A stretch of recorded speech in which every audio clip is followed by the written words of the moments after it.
Um, so I want to start. Thank you so much for taking the time, Richard. I just rewatched Forbidden Zone as a refresher. I've seen this movie so many times though. I rented it when I worked at Blockbuster in like 20 years ago. The cover art just grabbed my attention, and I was like, "What the hell is this? I have to check this out."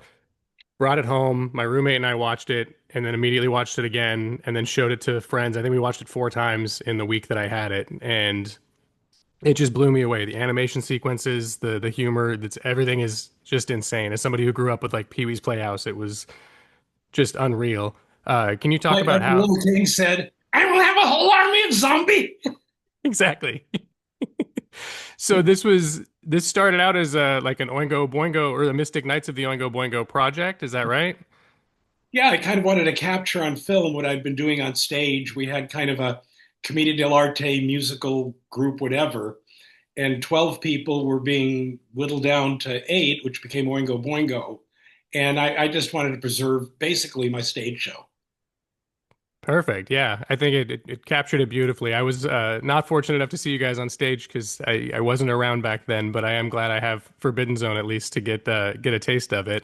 Now, I read online a lot of people on this movie either just essentially did it for free or kicked their money back into the production to make sure it got completed. Is that right? Yeah, like Susan and Hervé kicked their checks back. Uh, Not everybody was SAG. And Hervé even came on weekends and helped paint sets. I read that too. That's amazing. Yeah. What an icon. So I obviously it was, I assume very difficult shoot. A lot went into this, and it's insane what you were able to pull off. What are some of the like? What was one of the hardest days making this movie? Or one of the hardest scenes to execute? God, I'm trying to think. I never went to film school, so it took me a week to kind of figure out how it was all working. But then I had it under control. I had a good cast, a decent crew, and we had a couple starts and stops with money. Mhm. But I don't, invent. We'd sleep in the gorilla suits at night sometimes, and work on sets in the morning. Amazing, love it. And you just got the rights back about 10 years ago, and now you're doing a screening of it at the Happy Frights Film Festival. Along with Bloody Bridget. I don't know. Did you see Bloody Bridget, by the way? I haven't seen that one yet. No, they didn't send me a screener or anything, so I am Oh, excited for that one. we've won 24 festivals, by the way. Yeah, I think we're Oh, gonna do a screener over the weekend. So that's oh, a okay. Or I could. maybe I didn't. I have a lot of stuff swirling in my insane clown universe. Oh yeah, I can only assume. Yeah, I was looking at the IMDb as a quick checklist, and it's crazy what you've been doing. So I do want to move to Bloody Bridget here because that's I know that's the new one that you both worked on together. But I will say for anyone watching, if you are able to get to the Happy Frights Film Festival and see Forbidden Zone for the first time ever on a big screen with an audience, I highly recommend it. It's If 4K, by the way. And Bloody 4K. Bridget, there'll be a live. Anna does a bloody horror burlesque. It's very bloody and terrible, so watch out. I almost don't recommend it because it's too bloody and too sexy.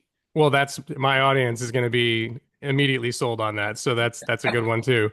Um, so yeah, if you go to the Happy Friends Film Festival and you've never seen Forbidden Zone, you can see it with an audience in 4K on the big screen, which I imagine is just incredible. I think And I'll then you can shadow see, cast a couple numbers. yeah, and then you get to see Bloody Bridget, which is the new one. This is a horror comedy. Yes. Nice. And you do burlesque. You do burlesque full time as a thanks to that actual thing. You're a burlesque performer, but this is also incorporated into the film as the character is a burlesque performer. Is that right? Well, I can answer that. Actually, she's about to do her 14th Scream Queen starring role. She's mostly an actress, and God, Hmm. you do 3, 4 podcasts a week. yeah, I'm a huge horror fan. I grew up on all the greats. And so I'm really into deep diving my favorite horror films. So yeah, I'm on a bunch of different podcasts throughout the week, just deep diving horror. And what was the question? Am I a burlesque performer? Not really. I only say that because there's some nudity involved, but no, I'm a performance artist. I'm a horror performer. I do all my own. I come from the theater. I grew up I'm classically trained in ballet. I play cello. I grew up performing all the time. And then I did effects, creature effects, practical effects, costuming, set design, all of that professionally for a good chunk of time, and I use all of that for my performance, my pre-show performances. I've worked with the Horowski family for their Santa Sangre. They flew me down to Mexico City to come up with the original number where my arms. I don't know if you're familiar with Santa Sangre, but it's a very strange, wild film.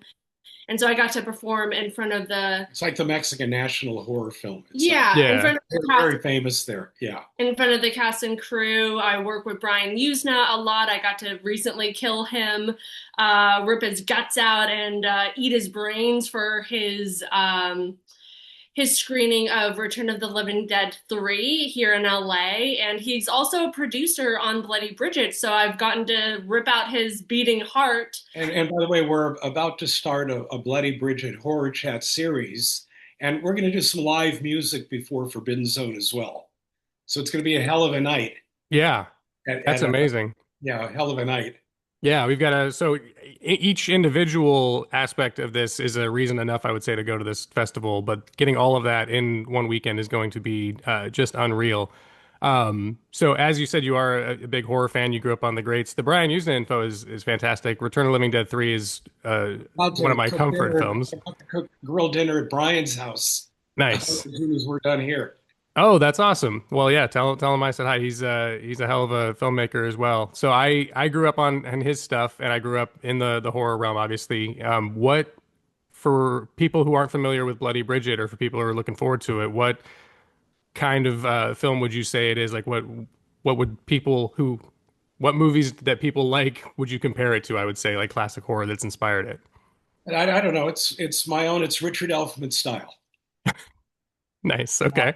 and it's got music by Danny Elfman and our bandmate Eagle Plum. Okay. Anna's in every scene. A lot of character development. We had a great cast. Ripped a lot of bloody hearts out, and they all deserved it. Perfect. Love it. Yeah. So you guys, this isn't your first project together though. You've been working together for a little while now. Is that Yeah, right? probably 12 years, like touring, doing live shows. We're in a band together. Aliens, Clowns, and Geeks. Anna did 5 smaller roles, but she was in every other scene. Hmm. It would help behind the scenes, doing practical effects and stuff. Wonderful. That's exciting stuff. So with the I got some work out of the gal. Yeah. so what's you're doing the musical performance? Is that before Forbidden Zone? Is that kicking off that screening? Anna will perform before Bloody Bridget, and then we'll do Hmm. music before Forbidden Zone. Perfect. Okay. There'll be 2 live shows, but watch out. It might be too sexy. Too bloody, too sexy. I don't know if that's such a thing around here, but I am excited for it. So can you tell us some fun behind the scenes stories about Bloody Bridget? Like, were there any challenges you encountered filming this movie? Yeah, a big challenge is I had very little money, a great crew, great cast, shot with 2 cameras, fastest I'd ever worked, but it came out great. Like thank you God, like no lightning hit us. It might have when I played the devil. So, Yeah. okay, probably the most challenging day. Okay, here is this sweet blonde next to me, but underneath is hardcore classical ballet for 18 years. And her parents were both Marines, so she had to do Young Marines every weekend. So she doesn't complain, she's stoic. So, to save a week's shooting, where every heart rip out, you have to bring the whole practical effects department to location, location, location, location, and set up. So because it was a fantasy film, we did a thing where we did them all back to back against green screen, where she'd stop, say she'd be in someone's living room and it'd bite into the neck, then the walls would fly away and the same furniture there, but now it's a fantasy background. But it allowed me to shoot 6 kills in one day. But what that meant for Anastasia is she's all like got gorilla tape with tubes. She's breaking her nails off trying to get the damn heart out. Then she's trying not to throw up while she's biting and eating the thing. She's a vegetarian. And then it's basically cut, clean her up, next, action for 14 hours. I mean, it's so much more than that as well because it's a completely independent, self-financed film with Ricky and I. So every moment, every second counts on set. Luckily, we had a terrific, professional, wonderful crew and cast that were ready to go. But yeah, so it was back to back. And then that meant also that we have these custom chess pieces. You're not familiar, but like part of Bloody Bridget's thing is that she kind of rips out beating hearts of very, very evil people. She's the sword of justice. And so to do that, we had to make these fake chess pieces. And we only had one per actor. And so I only had one take to get it right. And after, hours and hours, it became like the pressure was high and exhausting at the same time, to want to get all of that She correct. could take her time eating the heart, but ripping it out. And there was another guy on the floor, like pumping air to make the thing pump, pump, pump. So it was like quite a thing of like all these guys all around and two cameras. Yeah, and it's not just one take, it's getting it from each angle and every moment of the heart coming out and making sure, like, because we had the blood, it was like compressed and in this huge, almost like fire extinguisher, but huge. And so they would release it and I would get a jolt from my hands because it was like taped onto me. And I had to like try to protect the actors that were underneath me so they wouldn't get blood up their nose or like in their eyes. So I'd have to like finesse my hands and everything. And it the was whole just like time, a lot of stuff to remember. the whole time I'm giving a Richard Elfman directions, like faster, slower, stronger, weaker, more subtle, less subtle, That's amazing. At first, I was able to take a shower. They gave me time to take a shower, but I'm like, okay, we got to get going. I don't like crew. I came from crew, so I don't like crew So now waiting. it's buckets of cold water. Oh, sure. Yeah, go ahead. Yeah. Anyways, that young Marine camp really paid off. That's good. Yeah, I saw you had grown up in Laguna with the Marine camp, which is a crazy juxtaposition with everything else you've taken on. I love that story because I'm obviously a huge fan of practical effects. That's something that my audience also really loves, and I feel like that story exactly encompasses why practical effects are so unique. Not only do they just look better on screen most of the time, but the risk and the amount of effort that goes into pulling them off is so admirable and just so cool. Because if it's CGI blood the whole time, you're like, you just shot the scene and then you can go into a computer and fix it, and it's a pretty quick like, oh, we can just erase that and digitally add it in later. But when it's this, like you're saying, you had to get it right the first time, Yeah, we every only had time. one chess piece, so we had to get it right completely. I wanted to have them made out of organic tofu on as a vegetarian, but we didn't quite get around to that. What were the hearts made out of? I assume. Everything off the shop floor. Who knows? Okay. It was she was literally like gagging, like when I cut the camera. Oh man. Well, they were like foam latex and they were very strong, thick hearts. And so they actually, because my fangs, I couldn't bite in. There were moments where I was eating the heart and I couldn't bite into it. So they had to score it on set. And so all of this micro latex and micro foam bits were getting into my gums and teeth. And I was stabbing my own mouth with my fangs. And so that kind of made me retch. And I almost had to run off set, but I was just like kind of used it as motivation to But it helped the mania of her performance. That's amazing.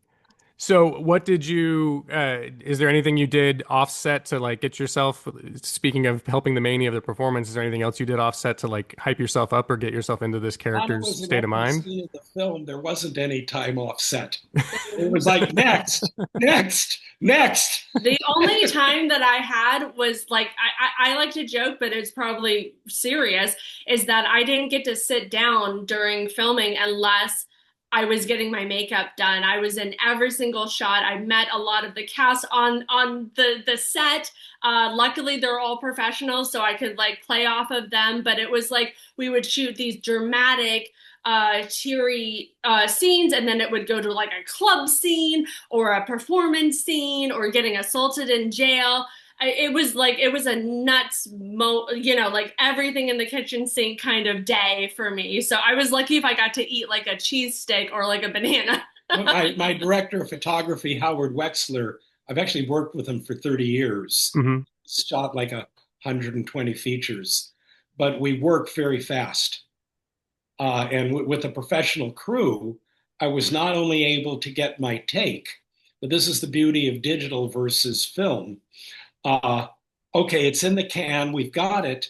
Now you get two takes, do anything the fuck you want. They do something even better, knowing that they couldn't fail. Yeah, Uh, but anyway, we were able to do that even on the tight schedule. Well, nice. that's what makes it fun. It's like you're working this fast. Rick has such a joyful and wonderful set that he creates for us to play pretend in. And this is like my favorite stuff. I love being drenched in blood. I love, ripping somebody's heart out. Those are my favorite roles and moments, like for me as an actress, horror genre, that's where the fun parts are because I don't want to be, like somebody's like mom or girlfriend or something like that. I want to be the twist villain or the demon who gets like rip people's like intestines out. Although as a vegetarian, I'm about to cook all this bloody steaks at Brian Usley. She won't be covered in blood. Well, we'll see how the night goes. We'll see. Yeah, It's it's still probably early. That's amazing. So you said you worked very fast. How long did it take to shoot the film altogether? I almost don't want to say it. I shot it in 13 days. It's the fastest I have ever worked. It looks like it took longer because it came out well and I had a professional cast. Yeah, It was actually, I was able to shoot a whole lot of footage. So I actually got what I wanted, but it looks like it took 4 weeks, but it was just like an insane, I cooked for the cast and crew at the end of every week, and we had a very high energy, smooth sailing where the crew was just like clockwork. that's awesome. Next, next, next. And did the And my hacks with the practical effects department Mhm. saved. Nice. And so did the how much of the letting them do whatever the fuck they want extra takes, how many of those ended up in the film? Did you get a lot of fun content out of that? Oh yeah, yeah. I often get the best take. Yeah. But it's at a point where if it doesn't work, we're covered, Yeah. and so they can do anything they want, and they're relaxed. And actors love that. Yes, we do. I mean, as an actor, you're putting so much of yourself into the role before you even walk on set, and then to get on set, a lot of times, completely changed from how you've rehearsed it in your head, or like because you haven't been able to see the set or anything, and then just to have that little bit of grace to do what you've been dreaming about is so gratifying and wonderful. Although the only problem, like Anastasia was trained for years as a classical method actress with Mhm. Stella Adler, and I'm just worried she's going to kill somebody one I mean, don't push me. Yeah. That's not entirely up to her. That's a we could be responsible. So Just yeah. I'm trying to think with the I had another question lined up and I just completely dropped it. What is this role is obviously very intense and very bloody and very fun. What's another like kind of creature or horror role that you would want to take on later that you haven't done yet? me. Yeah. Um, Gosh, any of them. I would love if there was some kind of, because I'm really into the classic Universal monsters. So I'd love if there was something with that. That would be amazing. I mean, my icon is Lon Chaney Sr., and so he's my favorite. But I don't know. I just love creating. So if there's a project that inspires me enough to do because we have a young daughter.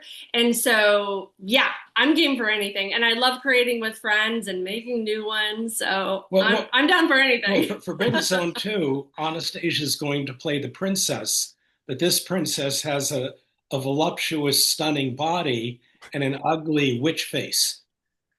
And she she Oh, she breathes vomitous fire as she like violates men.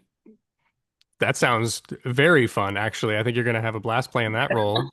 So I know I was going to ask about that because Forbidden Zone 2 has been talked about for a while. Is it still in its early stages? It is. Oh, it's my bucket list film. Mhm. It's the script's written, music's composed, sets are designed, art's done, and I've come close about three times to making it. Companies kind of come and go, clearing. It's kind of the same formula as Forbidden Zone One, where I've got this like great classic old music, and then Danny Elfman, Ego Plum original music, but the old music, the price is through the roof. And so to do it right, I just have to raise more money. So it may not be the next film is probably going to be Bridget 2 in Ireland, which is a thing. And then after that, I'd like to do Forbidden Zone 2. But Nice. Forbidden Zone 2 is really my bucket list film. So if anybody has a couple $1 million that they want to donate to Richard's vision, would be awesome. What happens Definitely. is sometimes like you have a company that's going to do it and you're developing it and you've got the sets and you've got the schedules and everything. And then the shooting day gets pushed, and one of their other films doesn't do well. And then the calls don't get returned and a year's gone by. So Yeah. it's I mean, I feel blessed that I get to make movies, but it's a business that just takes tremendous tenacity. Oh yeah. I can only imagine. Yeah.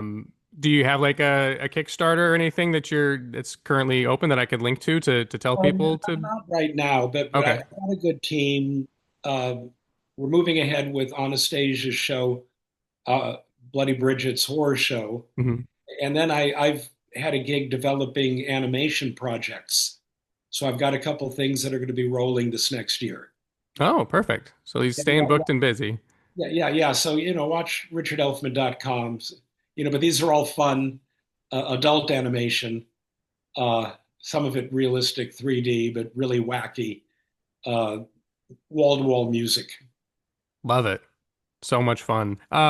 So what can you said the next project then is Bloody Bridget 2. Yeah. I don't want to obviously spoil too much from Bloody Bridget, but what can we expect from the sequel? I assume just a lot All I can more say heart is ripping. Bloody Bridget won. Uh, Poor Bridget, anyway, she's dealing with this demon from down below. The marriage certificate was signed by the devil, and her lawyers are two little people, uh, Jewish lawyers from Brooklyn with yarmulkes, Daniel Dershowitz and Daniel Dershowitz Jr. So it's the devil and Daniel Dershowitz.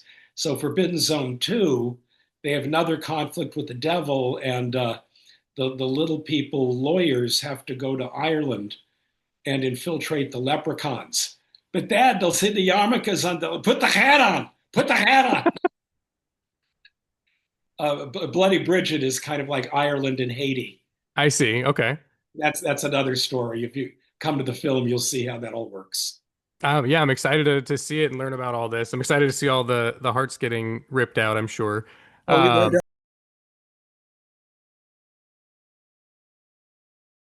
oh, okay. That's exciting. I'll Fun. I'll cut that out. I won't let anybody know about that. I'll just tease.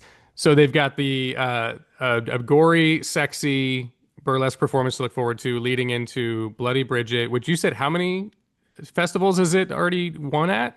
24 festivals. 24 festivals. Canada to Brazil. That's amazing. Caused a riot in Brazil. Women. Oh, you must kill my boyfriend like that. He's so bad.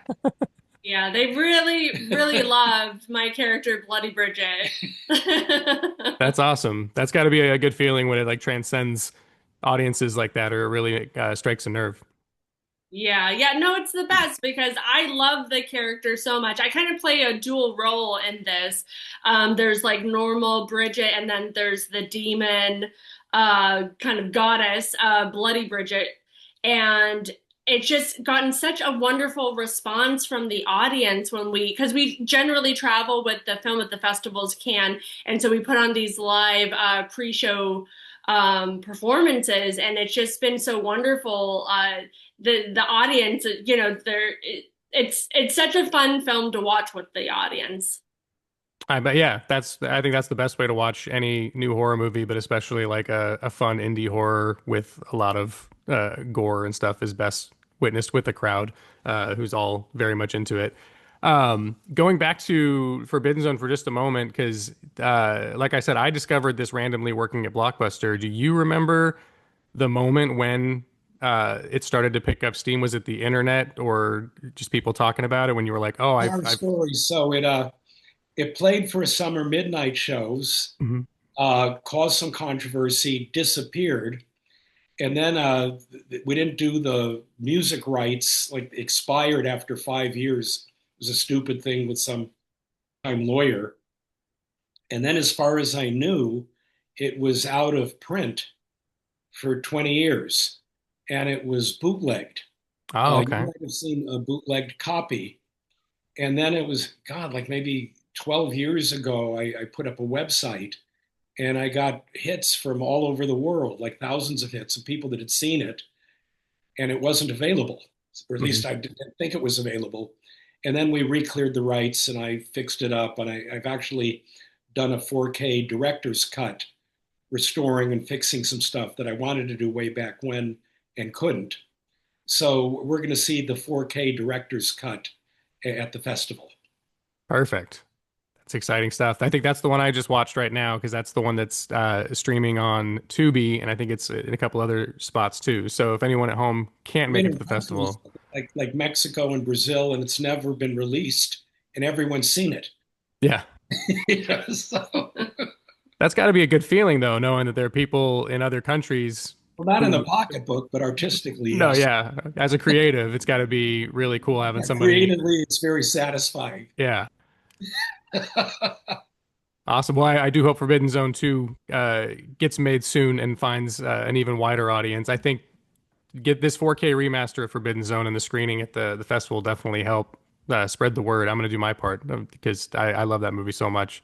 Um, and then Are for you in Fillmore, by the way? what was that? Do you live in Fillmore? No, I'm in Long Beach. Oh, okay, okay. You hour away, what so? Yeah, not too far. Yeah, we're gonna go down, spend a couple nights there at the festival.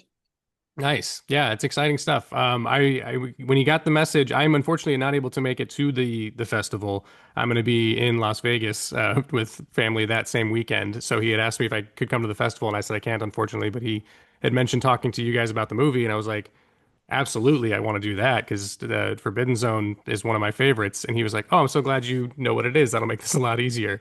Because yeah, I discovered it and showed it to my friends, and then I found the DVD used at Amoeba Records, I think, and immediately scooped it up. So yeah, it's a favorite. Now I got to get my hands on a 4K version of it so I can show it to everybody again. A whole army of zombie. Whole army. So that was, it seems like that was an incredible shoot. Was there any, everyone was just kind of pitching in and helping you said, or was like painting sets and everything. Did you really have any like difficulties with like butting heads with anybody, or was it all just kind of smooth sailing? Okay, Matthew Bright, who plays Squeeze It Henderson, Yeah. uh, went on to become like his own kind of famous writer and director, did Freeway with Reese Witherspoon, Hmm. etc. But anyway, let's say that he's had a checkered life and he has sinned. Yeah. So he's in the Renee Henderson costume, which is like a short negligee, boots, and horrid makeup. And he's sitting in his chair, and some grip didn't put sandbags on a big lighting stand. And so it falls. Oh, And right. so if you're a deity in heaven looking down like a clock, Yeah. it's 360 degrees of where it could land. And so, of course, it hits Matthew in the head and knocks him senseless out of the chair, rushed to the hospital. But if you could have seen him on the gurney in that Renee Henderson negligee with the boots, turned a few heads. Yeah. But he was a trooper. Like 2 days later, he was back on the set with a neck brace doing scenes. You know, That's incredible. That's so amazing. Oh yeah. man. Yeah, he kills that one. I forgot he co-wrote it and then plays both of those characters.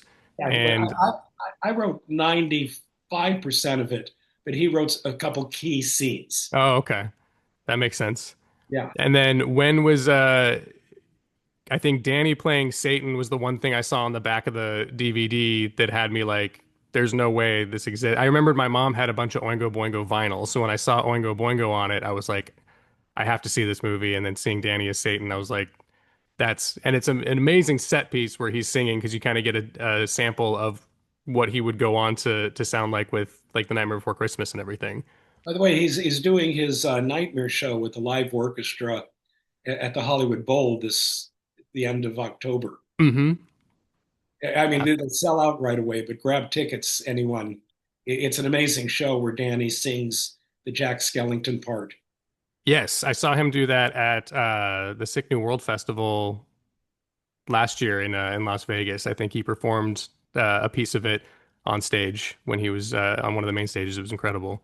Yeah, this one's a little different. It's live to picture, so it's the entire Nightmare Before Christmas film. And so he comes out and he'll sing along with the picture and has a full orchestra. And then there's other special guests that sing the different parts. So it's a fun, like, family affair. It's different from his career spanning concerts that will include like Oingo Boingo or his new Big Mess album, or all of his other wonderful score pieces, like for, Simpsons or Edward Scissorhands, or Mhm. Wednesday, something like that. But this is like kind of purely Nightmare. And then sometimes at the end, he'll do like maybe an Oingo Boingo song or something. Like Bartek will come out. So Nice. it's over at the Hollywood Bowl. I don't know. I don't know what Yeah. you said. Nice. And then for you, Anna, are there what's next for you as far as I know, obviously you're an actor first, but you do seem to have a passion for storytelling and practical effects and everything. Have you thought about branching into other elements of filmmaking? I mean, I feel like I constantly do with my performances. When I do these bloody burlesque performances, I do all of the costuming, the props, the rigging. They're usually multimedia, so I'm working with my editor and creating a full immersive experience for the audience. I do a lot of stuff with our projects whenever we have something going on. And then when I'm guesting on somebody else's project, I generally, when it's like an indie film, I like to do my own hair and makeup and like pull my own costume and design for the character because I like to be very involved and She's starring in another one next month, by the way. Yeah. yeah. Yeah, an evil, go figure, an evil demon, Morcona, who's like this kind of like an 80s studio head who's like ready to kick ass. But she Nice. She does kill. Yeah, a couple. So, yeah, watch out with I'll have to that. keep an eye out for that one for sure. Yeah. That's Yeah. amazing. Well, I we're almost out of time, and I don't want to keep you guys. So I think we've got some great footage here. I'm going to pull this and do a few different clips that I'm going to share across like Instagram and TikTok, and then I'll edit this whole interview down to a nice block to put on my YouTube as well. And I'm going to try to get it out as soon as possible because I know this festival's in just a few weeks, and I want everyone to know about it. Anything else you guys want to share that you want to make sure people know about either Bloody Bridget or Forbidden Zone or anything else that's coming up? Well, richardelfman.com and watch Mhm. for Anna's show, Bloody Bridget's horror show, which is coming up. She's been doing interviewing big directors lately. Nice. Is that So going to be on online or is that going to be? I can't talk about it. The deal is just being firmed up right now. Oh, okay. Yeah, so what Rick is saying, we're on social media, and so he has his website, richardelfman.com. I'm creating mine, anastasiaelfman.com. On Facebook, Instagram, he's on like we're on YouTube as well. And all of our films have their own film pages too. So Bloody Bridget, Forbidden Zone, Aliens, Clowns, and Geeks. I work with our team to create a fun kind of community for Forbidden Zone because it was not available for so long. It's helping to get the word out because we travel with the film and create these live pre-show performances. And I love to see and share fans like Forbidden Zone or Elfman or Oingo Boingo, like fan art or cosplay. And so that's like kind of a fun thing that we do on the Forbidden Zone Instagram. So like generally every Friday, it's like Fan Art Friday that supports and highlights the fans. There you go. Wonderful. Love that. So good, so good. I'll make sure to tag and share that across all of the content as well. And I'm already planning other stuff because I want to talk about these movies so bad. I thank you guys again so much for taking Hey, the time to thank you chat with for me. having us. Of course, yeah, no, it was an honor. I was so excited to get to chat with you. It's crazy. I wouldn't have thought about this 20 years ago, picking up that movie and bringing it home and just falling in love with it, that I would get to chat with the writer director in my living room right now. So that's it's really really fucking cool having you guys on this screen right now. But have a wonderful time at Brian's. Enjoy your food and your vegetarian options, I hope. And and I look forward to watching Bloody Bridget and hopefully talking to you guys again in the future about new projects. Hey, thank you so much. Thank Uh, you. Perfect. Thank you. And let's stay in touch and Yes, let us absolutely. know how to help cross promote because we love supporting, you know, all the podcasts and everything like that. So just let us know how to help. Wonderful. Yeah, I'll definitely keep you in the loop. Okay. All right. Thanks. Thank you. Bye.